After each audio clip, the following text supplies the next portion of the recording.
अगर आप किसी रिलेशनशिप में हो या किसी रिलेशनशिप में एंटर करने जा रहे हैं, तो ये एक ऑब्जर्वेशन आपके पार्टनर के बारे में, आप दोनों की कंपैटिबिलिटी के बारे में बहुत बेनिफिशियल रहेगी। ज़्यादातर होता क्या है, जब कभी भी हम किसी रिलेशनशिप में जाते हैं, जनरली लुक्स और अपीयरेंस के बेसिस में हम रिलेशनशिप में एंटर कर जाते हैं। लेकिन लुक्स और रिलेशनशिप के साथ-साथ बिहेवियर, सामने वाला का बिहेवियर आपकी तरफ बहुत इंपॉर्टेंट होता है। और इसीलिए कभी-कभी रिलेशनशिप में जाने के बाद कुछ टाइम के बाद ऐसा लगता है कि सामने वाले का बिहेवियर ऐसा है जो आपके संग रिलेशनशिप में कंपैटिबिलिटी में इश्यू क्रिएट करता है। तो सबसे पहले समझते हैं, एक रिलेशनशिप में कम्युनिकेशन, एक दूसरे के साथ कम्युनिकेशन बहुत इंपॉर्टेंट एस्पेक्ट है। अगर कम्युनिकेशन में गैप है या कम्युनिकेशन हो ही नहीं रहा है, तो कंपैटिबिलिटी कहाँ से रहेगी?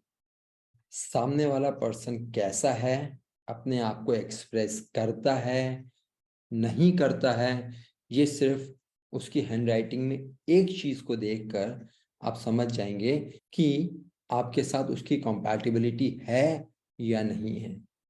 तो पहली चीज समझते हैं कि अगर आप सामने वाले की हैंडराइटिंग देखते हैं और उसकी हैंडराइटिंग ज्यादातर आगे की तरफ झुकी हुई है, आगे की तरफ, तो ध्यान रखिएगा, ये इंसान खुल के एक्सप्रेस करने वाला इंसान है।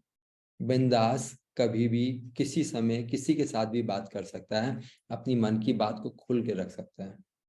लेकिन वहीं पर किसी की हैंडराइटिंग अगर पीछे की तरफ झुकी हुई है, तो यानी कि ये अपने इमोशंस को दबाता है, खुल के एक्सप्रेस नहीं करता है या नहीं करती है।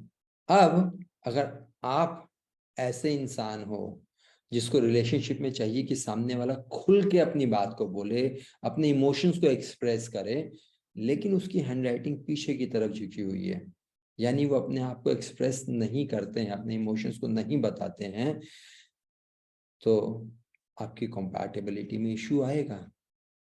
और उसी तरीके से अगर आपकी एक्सपेक्टेशन ये है कि सामने वाला कंट्रोल्ड तरीके से अपने इमोशंस को बताए, ये नहीं कि हर जगह खुल के बहना शुरू हो जाए, और अगर उसकी हैंडराइटिंग आगे की तरफ झुकी हुई है, तो भी आपको कंपैटिबिलिटी में इश्यू आएगा।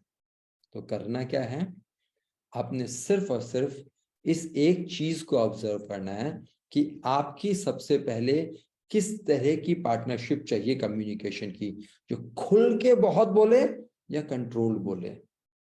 उसके हिसाब से उसकी हैंडराइटिंग को आप जब देखेंगे तो आपको उसमें अपने पार्टनर में कंपैटिबिलिटी का लॉन्ग टर्म सस्टेन करने की पॉसिबिलिटी मिल जाएगी। ये है हैंडराइटिंग से एनालिसिस करने की पावर। इस बात को मानने के लिए आपको एक्सपीरियंस करना बहुत ज़रूरी है, औरों की हैंडराइटिंग चेक करिए। और ज़्यादा अंडरस्टैंडिंग के लिए आप हमारी community graphology hub, GRAPHOLOGY hub, Instagram और यूट्यूब में फॉलो करिए, आपको बहुत सारी इंफॉर्मेशन मिलेगी।